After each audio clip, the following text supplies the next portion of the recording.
Hi everyone. Today's topic will be about Hitlerism in Germany.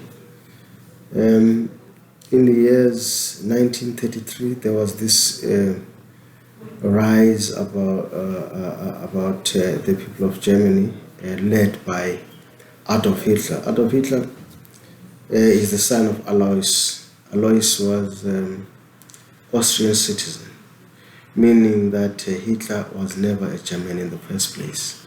But it so happens sometimes when there is a vacuum of leadership that somebody will just come from anywhere and come and claim to be the savior of a nation.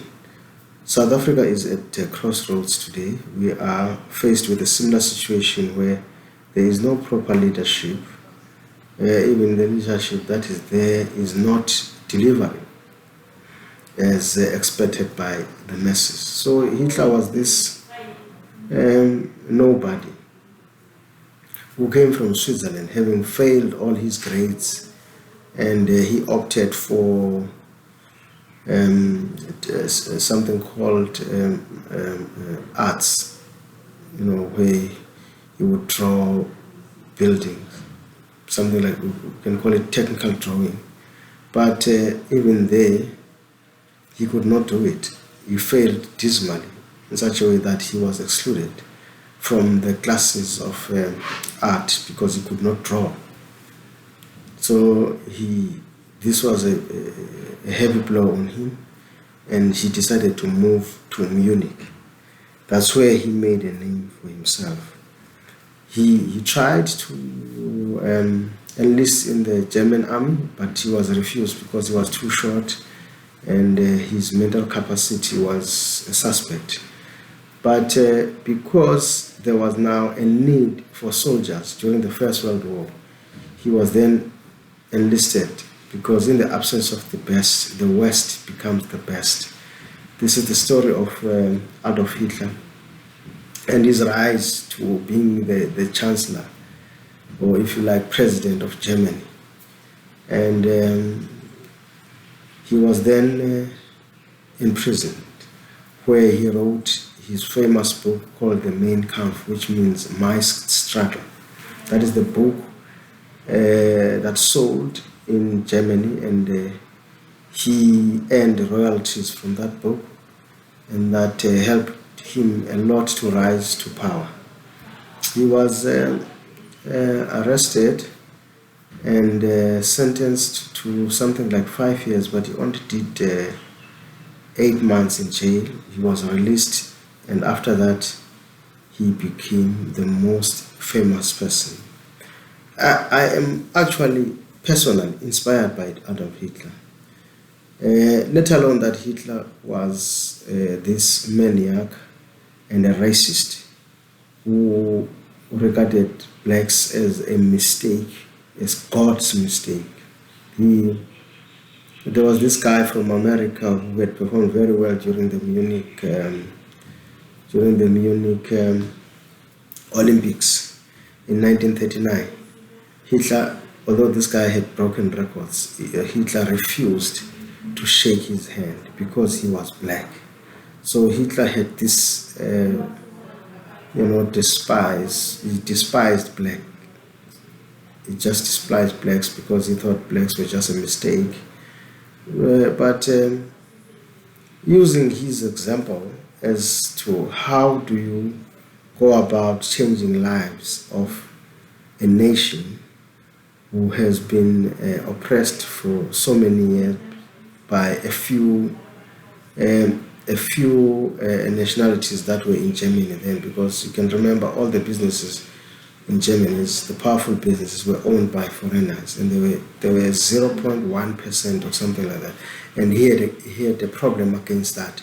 That is why he decided that Jews should be exterminated or expelled from Germany, which was a big mistake, because Jews everywhere excel in their trade, whether it will be law or science. The mistake that he did is that by expelling Jews, he also expelled Einstein. Einstein was a German citizen a Jew who went to America, and he is the one of the people who succeeded in producing the first atomic bomb that was dropped in Hiroshima and Nagasaki. So you can see that what racism did to Hitler. He actually expelled people whom he could use to win the Second World War. And those people used that expertise to defeat him. But as I'm saying, I am inspired by Adolf Hitler in that he changed the lives of the Germans. He made sure that every German had a car, something that was impossible. Then it's impossible for anybody to make that, to make sure that each and every household has a car. So he asked the Porsche family, who were manufacturers of cars then, that they should produce a car that is called Volkswagen. Volkswagen means the wagon of the nation.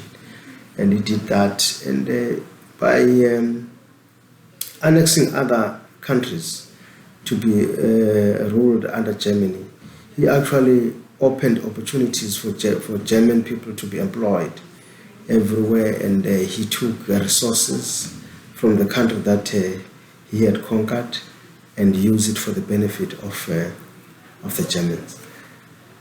That was his strategy, but it then backfired, because that meant the whole world was now against him, because he was even pronouncing that he wants to create a Germania Republic, where Germany will oversee the whole world, and the capital city of the world would be in Germany, called Germania. That was his dream. So we can see that Hitler was a sick man, very sick man, a coward, who was even scared to drive. You would never see Hitler driving. All the time he had somebody driving for him. So he was scared. I don't think he had a driver's license. Also, we are now encountering the same problem in South Africa. There's a guy in red overalls. He's called Julius Malema. He has got a very beautiful vision of uniting Africa, and but he's got it all wrong. And the Western nations, more especially, will regard him as a dictator. And there's a possibility that by default he will be the president of South Africa, since the ANC is now failing in all angles. There are no lights, there's no water, and they don't know what to do. If anybody can come in the name of Julius Malema and correct that shortfall, people will actually vote for him and make him a president. That's where our problems will begin.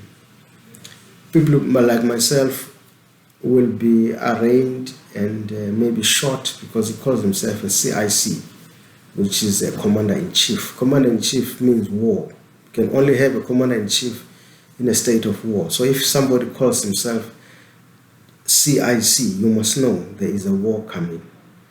This guy has got it all correct when he says, let us despise all the borders of the Berlin Conference, which came about during the scramble for Africa in 1884. Those borders were only meant that Europeans should not fight amongst themselves over the spoils in Africa. So they went to a conference in Berlin where they said they need to divide Africa because it didn't have borders. Africa was for all Africans. You could move from Cape to Cairo without anybody asking you for passports. And Africa was for Africans. Anybody who was black owned the land. The land belonged to the chiefs. The chiefs will give you a portion where you can build your shack or your rondavel or your house, if you like. And so there were no borders, there were no title deeds. And when Europeans came to Africa, they started things called title deeds. That is why we are having problems today. So with Malema trying to impose the unity in Africa is going to cause wars, because the West will use that opportunity to say Malema is unlawfully annexing other nations in the name of African unity. And there's something called sovereignty, which was actually imposed by Europeans to us. Now we talk of Zimbabwean sovereignty, Namibian sovereignty, South African sovereignty, Zambian sovereignty, Libya, Egypt sovereignty. If anybody influences the people to unite, that person will be killed, like how Gaddafi was killed, because he also advocated for that. Nkwane Nkrumah advocated for African unity. He was also a victim of a coup d'etat, which was orchestrated by the West. So anybody who awakens black people to come together and be a force to reckon with, that is now one nation, that person will be attacked by the West. So it's obvious that, hence today we talk of EFF in Namibia, EFF in Zimbabwe, EFF in Angola, EFF in Swaziland, and EFF in Botswana. We face a situation where there will be a majority of people who will support the idea of Julius Malema, and he will now start doing exactly what Hitler was doing. But remember, when Malema started, he actually used the Hitler salute. We may have forgotten today, but Malema was using this salute, the Nazi salute. But he has since stopped that now. He's no longer using that salute. He's sometimes using a fist, which is okay. That's an African salute. But he was using, and I suspect that he may have read a lot from Hitler, because whatever is happening in South Africa today is exactly what happened in Germany. In Germany, there was a period where the parliament, which was called the Reichstag, was banned. That has happened in South Africa. We had that Nazi salute by Mr. Malema and his group, all those people, Ndlozi, Shivambu, and everyone else. When they started the EFF, the Nazi salute was their symbol. But they have since stopped it. I don't know when did they took the decision to do away with that salute, because it's a bad salute. It tells us that there's a war coming. But they have also 12 seats, just like the Nazis in Germany. In the election, the first election, they got 12 seats. Same thing happened with the EFF. They got so many, 12 or 14, but I think it's 12. And there's so many similarities. The parliament is banned, and somebody is, somebody who's just a lunatic is now accused of having banned the parliament. And I don't think that is very true, but it's still to be decided by courts. The same thing that happened in Germany. Another guy who was an activist was sentenced, maybe killed by them for having banned the parliament. So we are facing a big onslaught in South Africa because of the vacuum that has been created by the lack of leadership on the part of the ANC. Malema had said the ANC confiscated his farm in Limpopo. He had a farm where he was planting cabbage, and he claims that the ANC had taken that. Well, that could be true, but the question is, a young man like Malema, where could he say he got the money to buy a farm in Limpopo? Maybe those were proceeds of something else. We do not know. But the farm was taken under which circumstances, and why didn't he challenge the taking away of his farm if it was legit? That's a question that needs yet to be answered.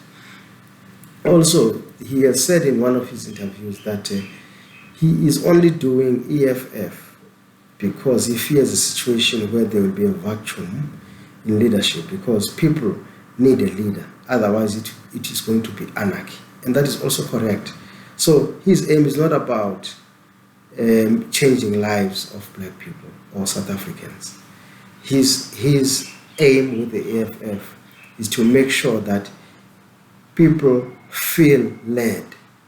They've got somebody who is talking their language. That is exactly what he said. That somebody must stand up and speak the language of the poor. Otherwise, there will be a leaderless revolution, which is dangerous, that will damage his properties in Sentin and his properties in Seshego, or maybe other farms that he has maybe acquired. So he is doing the EFF in order to protect his property and the property of whites, because that's what he said to the white guy who was interviewing him. He said, we are doing EFF in order to protect your property and our property. Because if blacks stand up without a leader who is seen to be talking their language, there will be anarchy, there will be chaos. So this is micromanaging the nation. That is what is happening. So everybody should be clear about that there is still a big vacuum. We need a leader that is going to have the interest of the South African people at heart. If you can count, maybe since its formation in 2013, the EFF has only built not more than 3 houses. And those houses were very strategic. He would build a house next to Jacob Zuma's house in Kandla, and building a house for somebody who is a relative, just to make a statement that Mr. Zuma is such a famous person, but he doesn't build houses for his own family. So it was a political statement. So we need a situation where the EFF will do a lot for the people, especially where it has a mayor or a councillor. We want them to be seen to be doing something for those people. Then we'll start believing. But at this rate, we think they are just window dressing, and they are using the minds of the young people, because they know young people are naive. They will believe anything that is said. ANC is failing to govern. And today we've got a problem of electricity, and they have no clue as to how to sort out the electrical problem that we have in South Africa. Nobody can sort out the electricity problem in South Africa except by coming with a plan where they will build more power stations, using the very same power station that we have in order to service the entire South Africa. Is not going to work. It is like taking a lot of bread that was enough for 10 people and taking the same loaf of bread and say it's going to be enough for 1,000 people. It's impossible. You need more loaves. That means now we need more power stations in order to satisfy everybody who needs electricity, because everybody in South Africa thinks electricity is the way to go, and everybody must have electricity. That's what the government is preaching, and people are expecting that delivery of electricity. And we were still using the same reservoir, water reservoir that we had many years ago, when it was only for a few whites. But today, this government is using the same water reservoir for the entire nation. It's not going to work. The solution is to build more dams and build more reservoirs in order to be able to supply water to everyone. Today, Johannesburg is in a crisis because there's no water. It's because the government has never planned. Water and electricity go hand in hand. The pumps that are supplying water are engineered by or powered by electricity. So if that is not sorted out, then you can promise the black people of South Africa or the South African nation anything, but it's not going to work. So the ANC has to ship out and let there be new people who will come in and change the situation, because all the SOEs are gone. So, black person, you are on your own and you are in trouble.